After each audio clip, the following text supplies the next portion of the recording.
Ayade harps on unity to move Nigeria forward. Economic hardship in the country remains unabated as consumer goods increases. Details in just a moment. Good evening, it's nice to have you on NTA News at 7. I am Paul Abel. Now the news in details. Nigeria many years ago was so united, devoid of ethnic sentiments and other biases. But over the years, the factors that knit the people together is fast eroding as appointments are now made on religious, tribal, regional and other sentimental inclinations. It is against this background Governor Ben Ayade is calling on Nigerians to unite in diversity. He gives example of a core member, Mohammed Santuraki from Kano State, who served in his company 20 years ago, but now is a major facilitator to connect foreign investors to the state. The real Nigerian that I know, we don't know geographical difference. We should never understand ethnicity. The only religion that we should have is humanities. It doesn't matter whether you're from north, south, east, or west, whether you're Yoruba, Igbo, Obudu, Hausa, or how did we get here? And I'd like this country to rise beyond that and focus on a wonderful example of Mohammed and Ben. To see that today, I address him as my colleague, because between me and himself, I don't know who is richer. But I know if I'm down today, Mohammed will know no sleep. He's closer to me than myself because I know what he can do for me. When my kids grow up, I don't know what they will be. That's the reality. This is my biological son. In truth, in action, in deed, and in thought, this is the Nigeria that we ask for. Where a couple who goes to Zamfara, gets married in Zamfara, become an indigenous citizen, and properly integrated in Zamfara. This is what we crave as a nation. And that's why, as we seated here, we have somebody who, though fully, completely, that you give names that from this state, from this state. Some of the people who are commissioners in my government today that have shown the highest commitment are people stricto sensu, you will say, are not from Cross River. Some of my special advisors who are from Kano, my special advisor audits from Katsina, my legal advisor from Maiduguri, they have contributed so much to the sources of identity. Enough of where you come from. Enough of the issue of indigency or residence. And from the judiciary, the Court of Appeal sitting in Abuja has dismissed 2 applications seeking review of the judgments of the appellate court in Calabar on the Cross River North senatorial election. On the application brought by Joe Agi and All Progressive Congress, the court held that it has no jurisdiction to review its decision in the circumstances. President of the court, Justice Monica Dongban Mensem, who stated this while leading the 5-man panel of justices in Abuja, also held that the applicants had not shown any slip for the court to amend its judgment. The court also took the same position on second application brought by Stephen O'Day, urging it to set aside its earlier decision, which allowed Agom Jarigbe's appeal and declared him as the winner of the said election, pointing out that it has become functus officio, having earlier decided the matter. It described the 2 applications as an abuse of court processes and awarded costs in favor of the respondents. To attract developments to the community, residents of Ekorokun Achibong in Odukpami local government area are seeking government intervention in the provision of good access roads and electricity, which have never been enjoyed by the members of this community since in existence. Justina Etim tells us more. Ikot Okon Achibong community, located in Adiabo, is one of the adjoining communities that play host to the Tinapa Business and Leisure Resorts. Driving on the major road that leads to the resorts may be a smooth ride, But the experience is hectic when accessing Ikot-Okon Chibok community due to the deplorable condition of its road. This challenge poses a concern to leaders of the community. Since I born, no light in this community. If we want to go to market, we suffer for road. Women pregnancy want to born. Before you can see any machine or motor where can carry the woman to the hospital, we will tire for it. Plead with government to come in and assist us, at least to some certain extent, at least from the highway there down to at least for a particular place here in the community. Inhabitants here are predominantly farmers, with cassava being the major income earner. And with the bad roads, transporting this produce to the major markets is a challenge.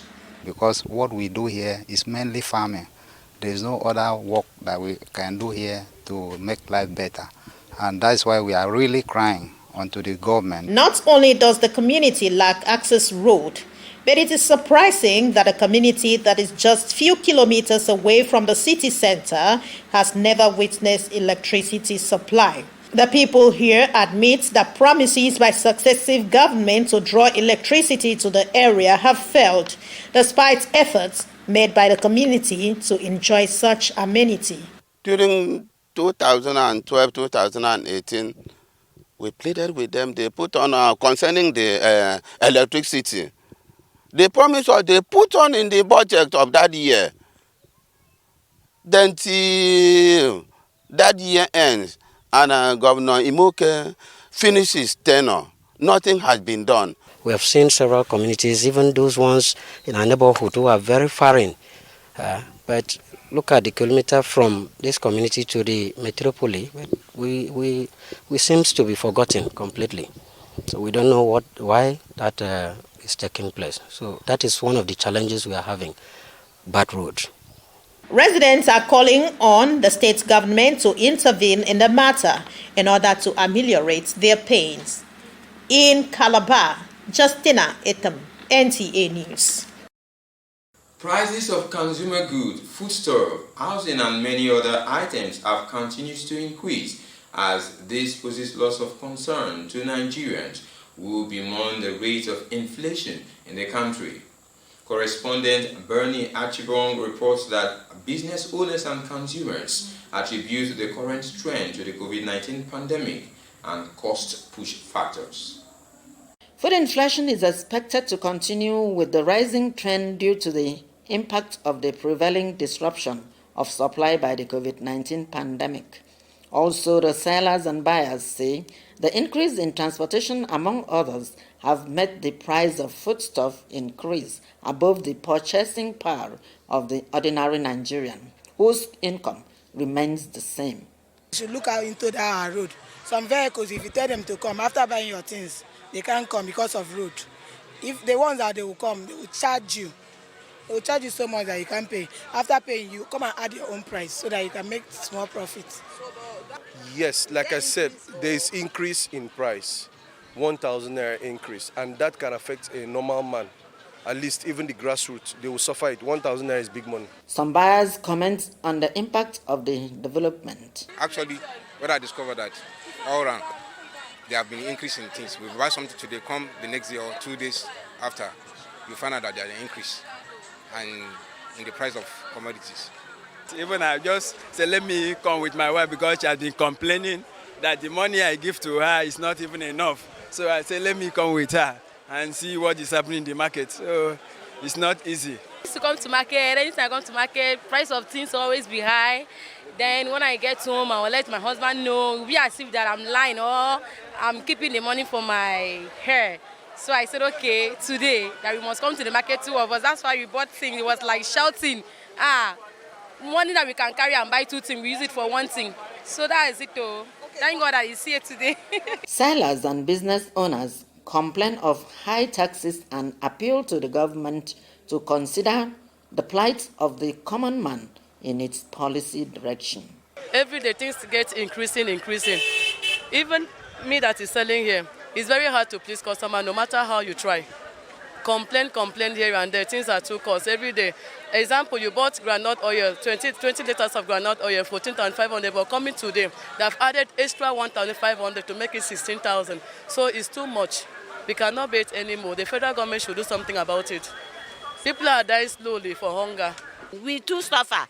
Like this pepper now, before we used to buy 5,000, but now 20,000 for small bag. Tomatoes was 7,000, now 20,000 to 40,000. Everything, oil now is 15,000, 20 liters. Things are hard now. So tell them, the government, to make something less for us, so that we may live in peace. We are living by the grace of God. If not God, we for don't die finish. Things are very, very expensive in the market.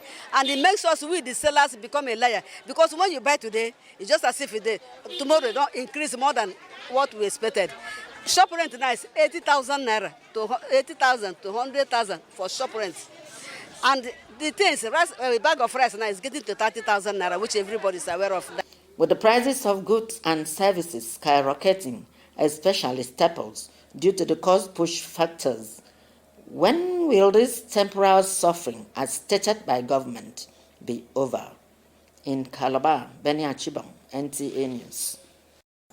And now to health matters. 17 out of 25 local government areas in Niger State have been affected by cholera disease, with 45 deaths so far recorded since the outbreak of the disease 3 months ago.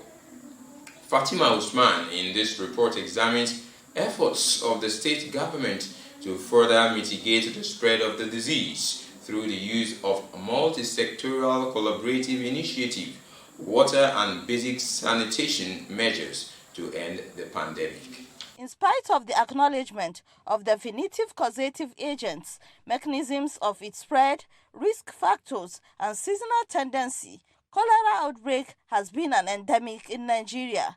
The acute diarrhea disease that kills within hours if left untreated is associated with poor hygiene and sanitation, most especially during disaster and war. Little wonder that since Niger State recorded its first case 3 months ago, 1,370 cases have been recorded, with 17 local government areas bedeviled by security challenges being the worst hit. Presently, 10 local governments are still having active disease, 7 are quiet. We already have some idea on the pattern of the disease. When do they occur? For instance, at the beginning of the rainy season and at the end of the rainy season. We also have in each of the local government what is called DSNO, Disease Surveillance and Notification Officers, so that in event there's any outbreak, everybody is on board. And we have a real-time dashboard at our center called Emergency Operations Center. So whatever is happening in all the local corners of Niger State is showing in our dashboard at the Emergency Operations Center. In terms of the treatment for the disease, yes, we have laboratories, then we have collaboration where samples can even be taken to other referral laboratories to investigate, to definitively diagnose the disease. We are ensuring compliance to see that every household have toilet facilities. And throughout the state, we link up with the Primary Care Development Agency, and then for them to direct their local government, Department of Primary Care, with the sectional heads of environmental health services to ensure compliance at every level. Other areas like the rural communities, which ensure drilling of boreholes, we have supportive collaborations with UNICEF, WHO, and other donor partners, even the local government officials. Other measures evolved to tackle the disease include constant surveillance, collaborative efforts through multi-sectoral approach, early and prompt release of funds by the state government to tackle all diseases under public importance, cholera inclusive. In Mina, Fatima Usman, NTA News. We go for a break now. Don't forget that you can equally watch this newscast on our YouTube channel, YouTube/NTA Calabar. We have more stories on health and as well as sports immediately after the break. Please stay with us. As news breaks from the north, south, east, and west of Nigeria, we bring it to you. News from the length and breadth of Cross River State is sent to you via this channel.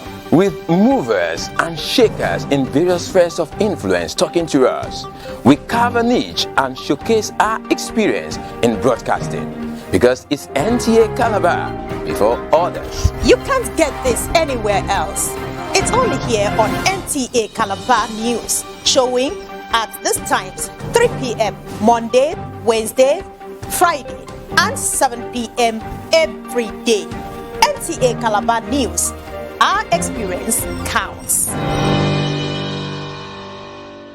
It's good to have you back. In case you're just joining us, you're watching NTA News, reaching from our studios in Calabar. We start this segment once again with health stories. Bauchi State Government has concluded arrangements for the establishment of additional 177 new primary health care facilities across the state. Mahmoud Ibn Mohammed reports that the development will bring to a total the number of primary health care facilities to 500 in the state. As we remain focused on maximizing impact, let's see more integration in every place where it makes sense. Moving to polio, we can't thank you enough for all you did with the state teams to rid Nigeria of wild polio. When you have the human resources, then they can do the work, even if you have, infrastructure that is not up to standard. Determined to strengthen quality healthcare services across the 323 wards of Bauchi State, these development partners are putting resources together with Bauchi State government for the third time in a memorandum of understanding for a 5-year minimum service package investment plan in Bauchi State's basic healthcare sector. Having signed the partnership documents during this year's primary healthcare MOU review meeting with development partners, Governor Bala Mohammed says his administration has also reintroduced the pre-service scheme for healthcare professionals in training to ensure continuous availability of frontline health workers. We will strengthen implementation across additional 229 health facilities upon approval of the MSP by the State Executive Council. 24 doctors were recently employed, while preparations are at advanced stage for the employment of nurses, midwives, and other healthcare professionals to work in both primary and secondary healthcare facilities. The minimum service package investment plan is a strategy for a sustained financing of the primary healthcare sector. In Bauchi, Mahmoud Ibn Mohammed, NTA News. The Cross River State Police Command has declared one Master Kede Iwara Ibiang, whose photograph is on the screen. Master Kede Ibiang hails from Ikori in the Akko local government area of Cross River State, but resides with his parents at Water Intake Road, Lemna, 8 miles Calabar. He is 20 years old, dark in complexion, speaks Ekoi and English language fluently. A statement by the State Police Public Relations Officer Irene Ugo says Kede is a 200 level student of the Department of Agriculture, Extension and Rural Sociology, Faculty of Agricultural Science, University of Calabar. He left the house on the 11th of August 2021 to school for examinations, but did not get to the school or returned home. All efforts to trace his whereabouts proved abortive. The command hereby appeal to the general public with useful information to call the GSM number 0813 362 3494 or 0806 855 9326. And now we'll move on to the world of sports from Bielsa. Bielsa was agog as the first commercial flight landed at the state-owned international airport. But the intriguing thing is that the United Nigeria Airline took off from Murtala Mohammed Airport, Lagos, with the state governor, Senator Doye Duri, on board, accompanied by silver medalists in wrestling at the Tokyo 2020 Olympic Games, blessing Oborodudu among other dignitaries. Epitome Zit Timiola tells us more.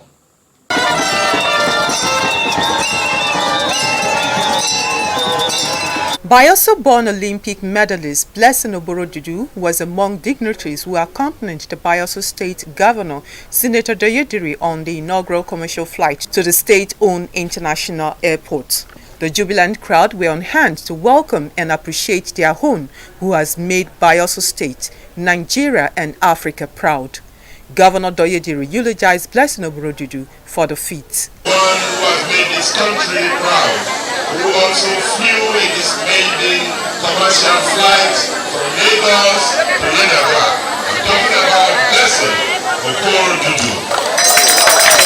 Olympic medalist Blessing Oborodudu, overwhelmed by the show of love, appreciated all for the honor. Blessing Oborodudu, who won silver in wrestling at the just concluded Tokyo 2020 Olympic, is the first Nigerian to have attained that feat. Ebinimi Zitimiola, NTA News. Story brings us to the end of tonight's news, but before we go, a quick look at some of the stories that made headlines. Governor Ben Ayade has called on Nigerians to work together, come to dialogue and resolve conflicts rather than basing decisions association on ethnic, religious and regional sentiment in order to move Nigeria forward. Correspondent who went around major markets in Calabar Metropolis reported that the economic hardship being experienced in Nigeria and the high cost of goods and services is attributed to the COVID-19 pandemic, transportation, taxes and other cost push factors.